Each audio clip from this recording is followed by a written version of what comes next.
Well, that was intense, wasn't it? Why did I show you or why did I have you watch a video on boot camp? It's part of the military experience. Again, I'm trying to present a factual representation of what it's like to enlist in the military and boot camp, basic training, BMT. It's a very relevant part of your experience. It comes early on. If you think about yourself as you near graduation, if you join the military right after high school, think about who that person is, wants to be. Are they ready for that experience? And a lot of you will be. You've made up your mind. You know that you're dedicated to the service. And let me thank you now, on behalf of me and nobody else, for your service. Everybody cannot successfully join, enlist, and serve in the military. And so I thank you for your service. We need it. We're in very trying times, but even when we're not, it's part of our infrastructure in this country. And so I appreciate you if you choose to go that route. But if you don't, everybody has a function, and this is just part of your education to make the best decision. So, that being said, let's finish out. I want to finish out by providing you a lot of the resources I used.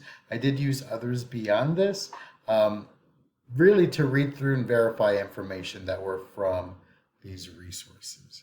So, the three YouTube channels I recommend are Nikki MGTV, who's in the Navy. He actually also does a weekly live stream. I think it's on Fridays, where you can watch live as he's posting the video, right? And chat into the live chat and ask questions. So if you need someone to ask about the Navy or military, he seems pretty knowledgeable, right? And he knows about being in the enlisted member, and he knows about the officer application process. Airman Vision. In the video I showed, he doesn't share his face, but he lives in the Midwest, I believe, is in the Air Force. And he is great about providing lots of details on process and experience, right? So between all three of these young men, again, apologies that I didn't find a good female resource I could vet. If I do, I'll add it, I promise, and I'll share it with y'all. But he's great at, amongst the three, breaking things down kind of logically, if you think that way, right? Versus narrative or a lot of emotion or opinion behind it, or talking about experience that doesn't take into account details and facts. So I like that. He has another video where he talks about his decision process and getting into the Air Force. It's worth watching too. It's very long, so probably didn't include it because we already had a long video in here, but check it out. Official Shim, I like him. He is relatable. He reminds me a lot of the kids that I teach, right, and I work with. Just he's younger, he has energy, he's not as serious as maybe the Airman Vision guy is. But what I like is he also talks with a lot of personal experience and narrative. So it's a little different. Maybe not always getting facts. It's more of his opinion in this case. But you'll see that he also has the theme of going back to facts, right? My experience is this because the process is this. And this is how I went through it. So I like that. I just like his energy. And he's in the Navy right now. He also talks about a lot of future planning, and I suggest you watch that. Very motivational speaker. Finally, two websites I use are both DoD, Department of Defense websites. Best resources to get it from the source, right? You can get opinion from other people that have been through the experience, but Department of Defense overall runs all of these branches of the military.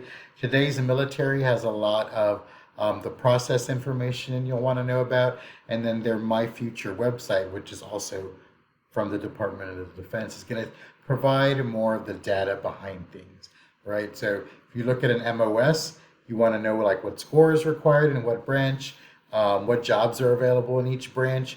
You want to see maybe what the pay rate is with some additional pay on there if it's hazardous or it requires a special skill. You'll find that information here, okay? So resources I want to recommend. Your next steps are look at your notes, maybe go back and watch stuff, look at the one pager if you need reminders of stuff. Start to prioritize your plan, right? You want to take the ASVAB, you want to study for it and then take it. But then you also want to start looking at what MOS you might want to do and which branches in which that is found. Start to look at the priorities within each branch that meet your values and objectives, and line them up, see which one might be the branch of choice if that's what you want to do, and see if your MOS is in there, and have this arsenal of information. I use that military reference, but you have it to take to your recruiter and say, like, I've done my research and my work. This is what I want to do. I have a much clearer vision now. So I hope you do that. And then do the assignment that goes with this to show that you are working on that planning. After you do the assignment, there will be another module that'll be available to you if you're looking at the military and you want to prepare for the ASVAB that Miss Sophia Ojeda did, that works here in Houston with me in career integration, and it's fantastic and will help you get ramped up for that ASVAB. Thanks, y'all. Appreciate it.